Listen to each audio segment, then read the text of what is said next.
नमस्कार, जय श्रीराम. गार्लिक पाव किंवा पिझ्झा बन पण आपण म्हणू शकतो. तो मी कसा बनवला आहे, चला तर बघूया. त्यासाठी मी एक मोठा बाउल घेतला आहे. त्यात चॉप करून ऑनियन घेतला आहे, चॉप करून कॅप्सिकम घेतली आहे, चॉप करून कॅरेट घेतलं आहे आणि बॉईल करून कॉर्न घेतले. मीठ आणि हळद टाकून मी कॉर्न थोडेसे बॉईल करून घेतले. जास्त बॉईल करून नाही घ्यायचे. आणि हे बॉईल करून स्प्राउट पण घेतले, ते पण कमी प्रमाणातच मी बॉईल केले, जास्त बॉईल करायचे नाही. बीटरूट घेतला आहे. आता यात मी मेयोनीज टाकेन. आपल्या आवडीप्रमाणे आपण मेयोनीज टाकू शकतो. ज्याला जितकं आवडतं त्या प्रमाणात कमी जास्त प्रमाणात करून घ्यायचा. आम्हाला जरा कमी आवडतं त्यामुळे मी कमी मेयोनीज टाकला आहे. आता यात मी ब्लॅक सॉल्ट टाकणार आहे.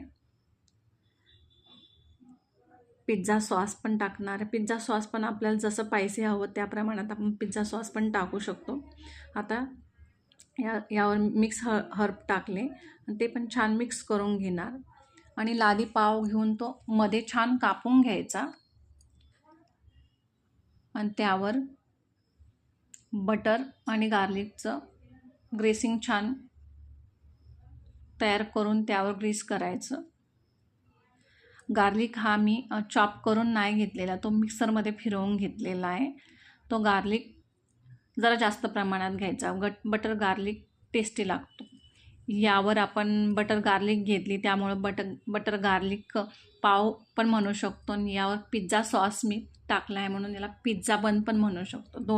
2 in 1 आहे हा बन. आपण 2 in 1 करत आहे.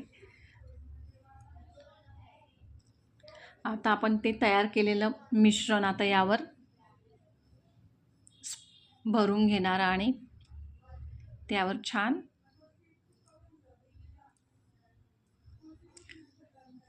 आपल्याला पहिल्यांदा मोझरेला चीज टाकायचं आहे. त्यानंतर व्हेजिटेबल सॅलड आपण त्यावर टाकणार आहे. ते आपण तयार करून घेतलेलं व्हेजिटेबल सॅलड त्यावर टाकणार. जितक्या प्रमाणात आपल्याला हवं तितक्या प्रमाणात आपण व्हेजिटेबल सॅलड त्यावर टाकणार. व्हेजिटेबल सॅलडमध्ये कोणाला जास्त स्पायसी हवं असेल तर त्यात तुम्ही थोडंसं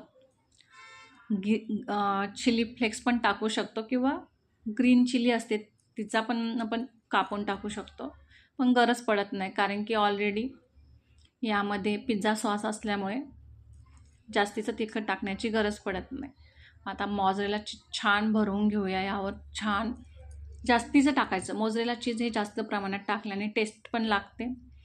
त्यावर आता मिक्स हर्ब टाकून घेऊया.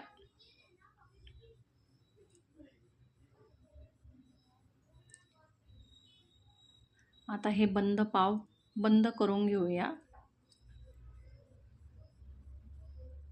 आणि त्यावर पण गार्लिक बटरची ग्रेसिंग करून घेऊया आणि त्यावर चीजचे जे स्लाइस असतात ते स्लाइस कट करून त्यावर ठेवून घेऊया आणि ब्लॅक तीळ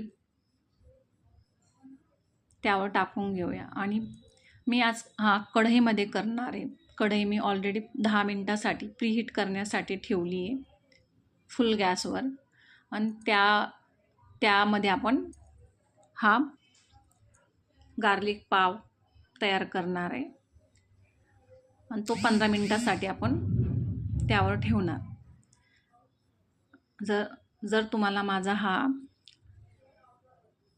व्हिडिओ, माझी ही रेसिपी गार्लिक पाव पिझ्झा बनची रेसिपी जर आवडली असेल तर शेअर, लाईक, सबस्क्राईब जरूर करा आणि तुम्ही तयार करून बघा. किती टेस्टी लागते. मुलांना तर प्रचंड आवडतं. विकत घेण्यापेक्षा घरी तयार केलेले कधी पण बेस्ट आणि जास्त वेळ लागत पण नाही. कमी वेळामध्ये ही रेसिपी तयार होते आणि घरची घरी 10-15 मिनटात कमीत कमी घरामध्ये जितके व्हेजिटेबल आहे, जितक्या वस्तू आहेत त्यात तयार होते. फक्त यासाठी आपल्याला महत्त्वाची गोष्ट म्हणजे सर्वांकडे नॉर्मली असतंच चीज, चीज स्लाइस जरी असले तरी चालतात, नाहीतर मग तुकडे करून घ्यायचे, ते त्यात टाकायचे आणि आता त्यावर मिक्स हब वरनं मी स्प्रेड केले थोडं. बघा किती छान तयार झालं आहे, एकदम क्रिप्सी, सुपर डिलिशियस हा पिझ्झा गार्लिक आणि गार्लिक पाव तयार झाला आहे. तुम्ही घरी तयार करा. बघा किती छान दिसतोय. बघा, वाव, सुपर सुपर. आता मी माझ्या मुलाला खाऊ घालणार आहे, कारण की त्याची फरमाईश होती, आई गार्लिक पाव पिझ्झा बन तयार कर. म्हटलं ठीक आहे, बनवूया. त्याला प्रचंड आवडतो.